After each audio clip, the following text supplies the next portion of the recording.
Hi guys! So nakabili tayo kanina sa palengke ng tahong. Yung maliliit na tahong, kaya binili ko na.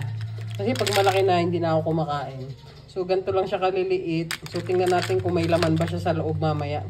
So ang gagawin natin luto ngayon, sabawan naman natin, ititinola natin. Nakaready na yung mga aromatics. Pero yung mga talbos ng sili na nakawin pa natin, mga papaya na nakawin pa natin sa kapitbahay.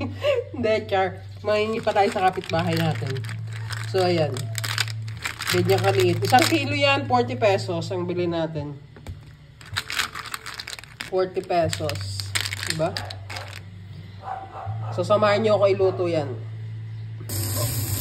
Siyempre, laging magsisimula sa pagsote ng ating mga aromatics. Sibuyas, bawang, and luya. Para lang tayo magluluto ng tinolang manok.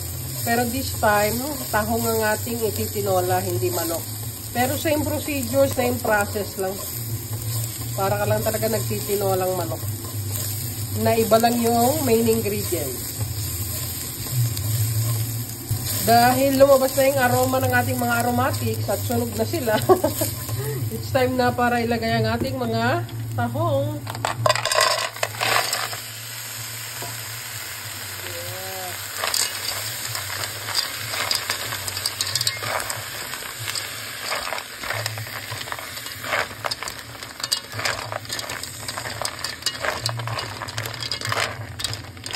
Kaya muna natin yan dyan. Ayan guys, naglagay na ako ng paminta. Maglalagay na rin ako ng patis na pampalasa natin. Habang hindi pa bumubuka. Kumbaga, isusutay natin yan dyan sa patis. Para ma-absorb nung ating tahong yung lasa.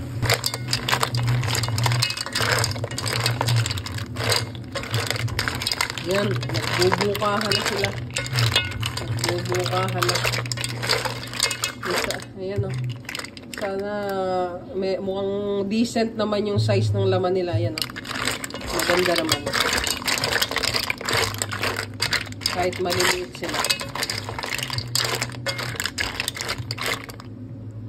Yan lang muna natin yung magbukahan dyan. Bago natin lagyan ng sabaw. Kahit tahong ang niluluto natin, lagyan natin ng Knorr chicken cubes para mas malinamnamang sabaw. Ayan guys, nagbukahan ang ating mga tahong. It's time na para ilagay ang ating papaya na kinuha sa kapitbahay. Ayan. Gusto ko sana yung green lang. Kaya lang ang taas masyado, hindi ko abot. Kaya itong medyo hinog na lang yung nakuha natin. Ayan, yan din naman yung gusto ng nanay ko sa tinola.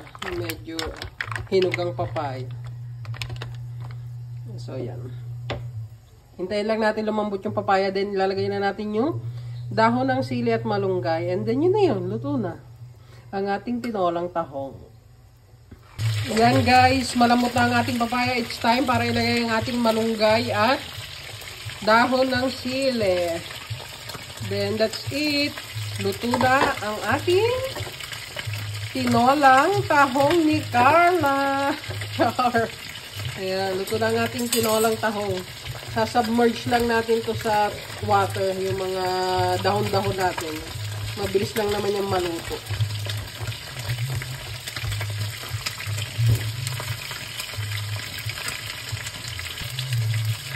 And here it is guys! Luto na ang tinolang tahong. Our ulam for lunch. Kain po tayo! Thank you for watching and see you on my next one.